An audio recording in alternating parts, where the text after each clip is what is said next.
Hey YouTube, I'm Ross Stewart with Stewart Media Digital, and I'm here today to talk about the Sigma 105mm f1.4 DG HSM art lens. Now, I will be talking specifically about this lens for the Sony E-mount system. This lens is available on a couple other lens mounts, but there are some slight differences, so please keep that in mind if you are not a Sony mirrorless shooter. Now, if you follow my channel, you may know I took this lens out recently for my first impression, hands-on shoot with this lens, doing some portraits, and I absolutely loved it for that. But now I've had it for a couple of weeks. I rented this lens through aperturent.com. Please be sure to check them out in the link in the description box below. I've always had a great experience renting gear from them. But I really enjoyed using this lens for the past couple of weeks, but there are some things that are also not so great about this lens. So in this review, I'm going to talk about who this lens is for, the pros and cons of this lens, the build quality, the image quality, the bokeh, the autofocus, and compare it to some of its competitors, because this is sort of a strange focal length.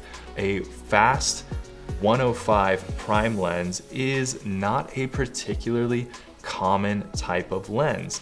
So let's compare it, let's check it out, let's compare it to other lenses, and then let's see if this lens is the right lens for you. So first off, I'm just gonna go ahead and tell you everything I love and everything I hate about this lens. I love this lens for portrait work. The compression with that short telephoto 105mm focal length looks amazing. The bokeh and the subject separation with that 1.4 maximum aperture really gives images a ton of character, whether you're doing close-up portraits or full body shots or anywhere in between. Your subjects are going to really stand out and have a lot of character. Now, what I hate about this lens though is that it is so heavy. It is 3.6 pounds or 1.6 kilograms, which makes it the heaviest stills photography lens I have ever used. It is almost half a pound heavier than my 70-200 2.8, so it will really start to wear on you if you're shooting with this lens all day. Additionally, 105mm is not the most versatile focal length, especially because this lens does not have a great minimum focusing distance, so it's not going to be great for some close-up detail and portrait work, which is a little bit disappointing, but we'll talk about all of that in a later section. Now, on top of portrait work, this lens is also really cool for street photography if you can get over that weight. When I took it out, I noticed that I really liked the focal length mixed with the maximum aperture for getting some street shots. You don't have to be super invasive. You can take a few steps back if you're trying to capture a candid moment. You're not gonna be super low profile with this lens because, like I keep saying, it is so big, but you don't have to be right in their face, but you can still get some really cool subject separation and make your subject really stand out. Additionally, any type of low light photography with that 1.4 maximum aperture, you're gonna get really cool results. So nighttime street photography, also another great use for this lens. Now, I just said I don't love this lens for product photography because of its not so close-up minimum focusing distance, but for larger products or even something like a car for commercial photography, this lens can make those subjects stand out really nicely. Like I keep saying, you're going to get a lot of great bokeh and subject separation from this lens. Now, a couple places where I think this lens falls short a little bit is sports, wildlife, any kind of action, and wedding photography. Now, I thought that I would love this lens for wedding photography before I got my hands on it, but because it is so big and it is so heavy, carrying around this lens all day is really going to start to wear on you, and I think that will be a deal breaker for a lot of people. And speaking of sports, wildlife, any kind of action photography, the autofocus is a little bit slower than I would like. I'm testing it out on an A7 III and an A7R III, so it might be a little faster on something like an A9, but still for action shots, I think that this lens is maybe not your best option. Now let's talk about the build quality. This is one of Sigma's art lenses, so as you'd expect, it is really well built. But like I said, it is 3.6 pounds or about 1.6 kilograms, so it is really heavy as well. It is a combination of plastic and metal on the outside with a magnesium alloy interior, and it feels really nice and really sturdy in the hand on top of being super, super heavy.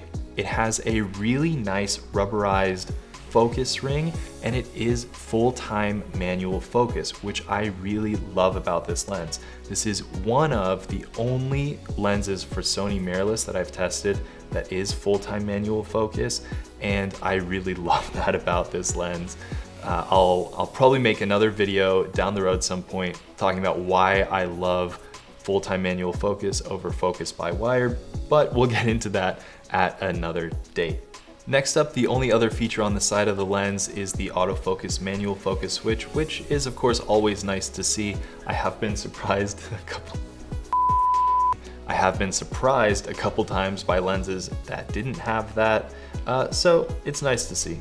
Next up, it comes with a tripod mount, which is really nice to see because, like I keep saying, this lens is incredibly heavy.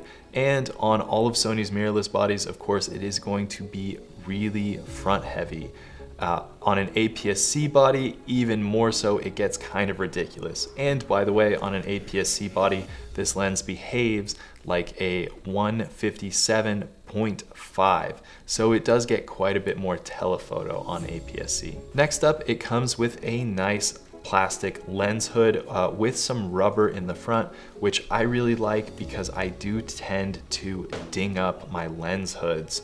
I keep my lens hoods on all the time to protect the front element. I know some people use UV filters. In some cases, those can reduce sharpness, so I just like using the lens hood all the time, and it can get dinged up in the front a little bit because it's doing the job I'm intending for it to do, protecting the front element from getting dinged up. But this rubber is really nice because it protects it from getting scuffed like that. And finally, Sigma claims this lens is splash and dust resistant, and it does have a small rubber gasket in the back, but it will need a filter to make it fully weather sealed in the front. And speaking of filters, this lens has a 105mm filter thread in the front, so you are going to be looking at some pretty big and pretty expensive filters if you're interested in those. And just a quick note, this lens does not have image stabilization.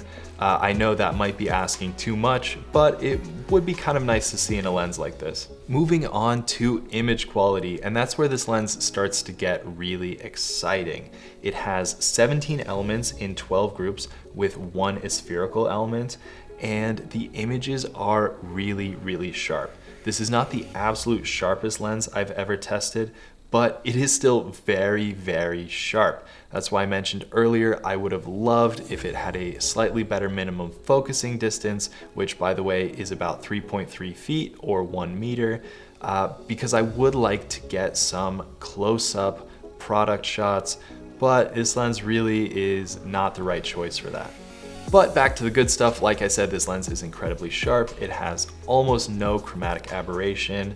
It has very little vignetting for a 1.4, and as you start to stop down to f2, 2.8, the vignetting goes away very quickly. Supposedly it has a slight amount of distortion, but in my testing, I really didn't see any whatsoever to speak of, and it handles flare and ghosting really well. It has Sigma's super multi-layer coating to cut down on flaring and ghosting, and it does handle that really well. Now let's talk about bokeh and subject separation. That is another area where this lens gets really exciting and really starts to stand out. This lens has a 9 rounded blade aperture for some pretty smooth and pretty round bokeh. At 1.4, it does have a good amount of cat eye bokeh around the edges, but by f2, the bokeh is really round corner to corner, which is really nice to see. I've had other lenses where I've had to stop down a bit more before getting those round bokeh balls, so f2 is still pretty impressive. Now, in terms of subject separation, that is also a really impressive thing about this lens. That is a characteristic of the combination of that short telephoto range of 105 millimeters mixed with that 104 maximum aperture. But it's really impressive. If you're taking closer up portraits, for example, in some cases, other elements in the frame only have to be a couple inches away from your subject before they get really blurry, really out of focus, really smooth. So it really helps draw your eye in right to your subject's eye, your model's face. So that is really cool and really impressive. Additionally, like I said earlier, I liked taking pictures of some cars with this lens. I am by no means a car photographer, that's not really my specialty, but I thought it was really cool being able to take a few big steps back, getting the car in frame, and having the background get so blurry so quickly. That is really hard to achieve with a wide angle lens, so I thought this was really cool about this lens and this focal length. Now let's talk about autofocus. For most uses, especially portrait work, the autofocus is really good. It is snappy. It had no trouble locking on to the eye and the face when using eye detect autofocus on my a7 III. It was fast, reliable. It is fairly quiet, but you will hear some sound of the glass moving around, but that's really not too bad. Like I said at the beginning of this video, I really don't think that this is a sports lens. I don't think it was intended to be a sports lens, but the autofocus was a little bit slow for tracking moving subjects in my testing. If you've got something like an A9, you may have different results, but on my a7 III and my a7 R3, the autofocus was just a bit too slow for moving subjects. So I wouldn't necessarily recommend this lens for birds, wildlife, or sports. But of course it is short telephoto, so like I said, I really don't think that that was the intended purpose of this lens in the first place. So now that we've gone into detail about this lens, let's compare it to a couple other lenses. This lens is really great for portraits and it does have a lot of character, but it is really heavy and it is $1,600 US, so it is by no means a cheap lens. So first let's compare it to Sigma's 85mm f1.4 art lens.